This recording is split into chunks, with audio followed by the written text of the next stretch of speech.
Hello, this is Chris Sawyer from Likely.com, the sommelier to the stars, and right now my stars are these fabulous vineyards that are out here in Paso Robles.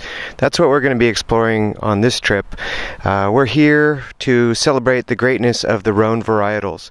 I'll be visiting the Hospice Du Rhone event and talking with a lot of great winemakers about the beauties of this area. Right now, Paso Robles is here in California. We're kind of in the middle of California, but near the coast. So San Francisco in the top, and we've got LA down the bottom, pretty much right between the two. And as you can see, grow great grapes here too. This is an amazing area that's really come into being the superstar kind of capital of where some of the new winemakers of California are coming. And it's because it's a warmer area. Right now it's about 80 degrees, and we're looking at some of the great forecasts for this week of being right in that batch. So you can look out here and you can see that these amazing vineyards are starting to come into bloom right now. This is the beginning of May, and these vines are really starting to bloom right now. So hold on to your seats. We're going to have some fun over the next few minutes and talking a little bit about the Rhône varietals grown down here in the Paso Robles area and the central coast of California. Enjoy. You guys excited? Absolutely. Oh yeah. I'm super excited. Yeah. You can answer your own question. Hello everyone, I'm Daniel. Who are you? I don't know. I don't know.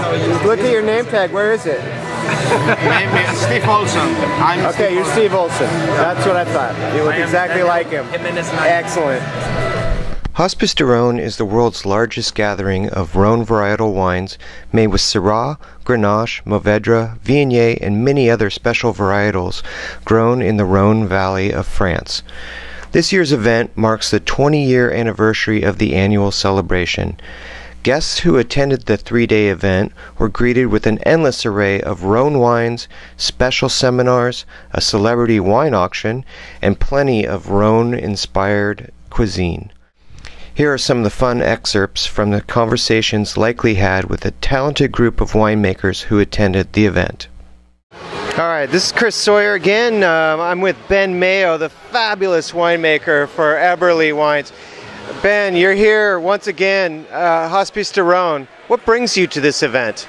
Well, besides the great polka music that we were just hearing that goes so well with Rhones, you know, we were just talking, this gets bigger and better every year. We get more and more wineries from around the world, and it's become a real destination for Rhone winemakers.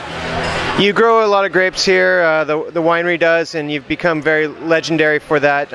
What makes this area so special for the Rhone varietals? Well, we have a great long growing season, as well as major changes in temperature during the day to the night. And I think that allows these grapes to get ripe, but not overly ripe. They still maintain their acidity.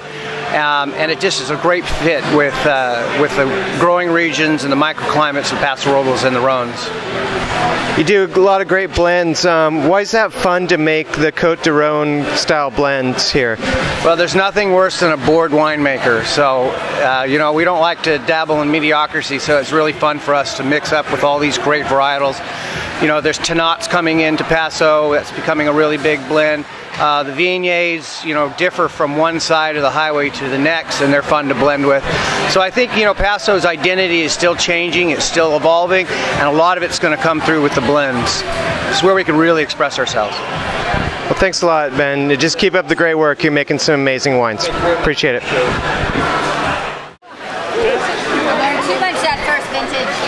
Chris Sawyer's back. I'm here with Doug Margerum. Doug, love the wines. You're actually from Santa Barbara County, and tell me what really got you started down there. Why are the Rhone varietals so hot down in that kind of the area? What makes that area so unique? They're hot because we're cool. And not cool, but you know, we have a cool climate. And it turns out, you know, even though Syrah and Grenache grow in warm climates, they really excel in cooler climates. They get those more old world characteristics, more of that pepper, more of that spice. And those are varietals that tend to get plenty ripe anyway. So if you can get them into a little bit cooler climate, you get a little bit less alcohol, a little bit more acidity, and we have a unique situation in Santa Barbara County because of the geographical anomaly of the mountain ranges opening directly up the ocean. So we get these really nice, cool winds blowing in, and we get something that you don't get much in California. You get actual physiological ripeness without an excessive amount of sugar, and that's a really nice thing to have. You know, I'm a big fan of the M5. It's a great wine. It's a blend. Tell us a little bit about that.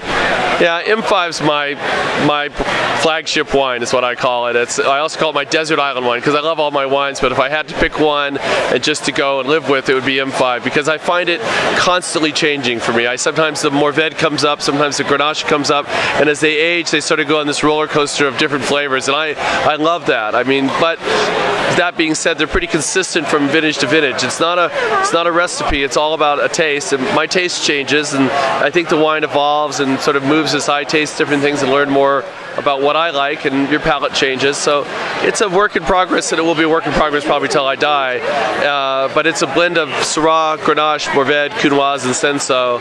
We do a lot of co-fermentation, all neutral wood, 12 months in barrel, never racked, and it's just this delicious wine. I call it my little puppy wine. Because if you don't like M5, you don't like puppies. It's cruel almost, but it's a delicious wine, and it's had a great broad appeal, and people love it, and I love making it. Well, I like puppies, and I like your wine, so I'm okay. And I hope like the rest of the nation starts to get to know your wine as well. So thanks once again. All right, thanks, Chris. Appreciate it. This is our GSM. I'm here with Andrew Murray. He's busy right now. He's pouring for cool people. Andrew, nice to see you. Hey, Central Coast, you've been an expert on this with the Rhône varietals for a while. What makes this so fun and wonderful to work with these types of fruit from this area? Yeah, you know, we think this whole area is just bountiful for the Rhônes in particular. So we're actually now making Syrah from diverse places on the west side of Paso Robles, the east side of Paso Robles, some of the cool climates in Santa Maria, Santa Rita, in Los Alamos, not even yet an appellation.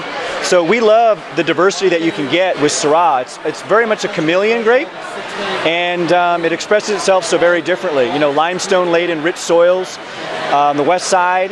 You get high ripeness but wonderful acidity. And down in the San Ynez Valley, some of the cooler sites, we'll get some of the funky, peppery, black olive characteristics that I love in Syrah. So, and then we keep them separate for most of our wines, but in our reserve, one of our most special, we actually blend both of those sort of quirkiness, quirky ideas together and put those wines together. So it's sort of a little bit of a diversity in one bottle. So.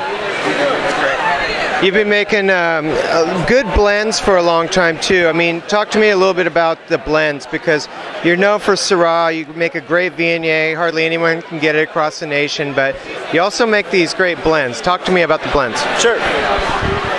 You know, we transitioned a lot about 5 years ago from a single vineyard, state-driven model when my folks sold, and we sort of had this playful year. I call it my slutty years, where we were around trying vineyards from all over the place.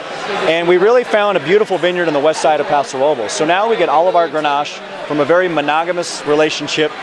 It's from the Terabella vineyard on the west side. It's just beautiful. It's John Alban clone.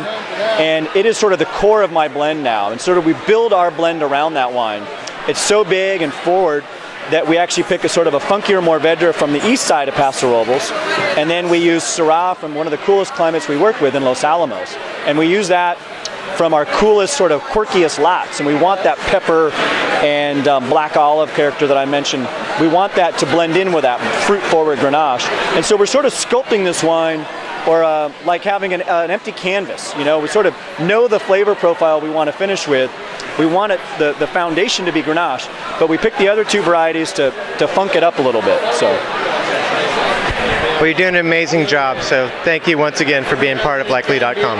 Cheers. Thank you so much. Once again, this is Sommelier Chris Sawyer of Likely.com.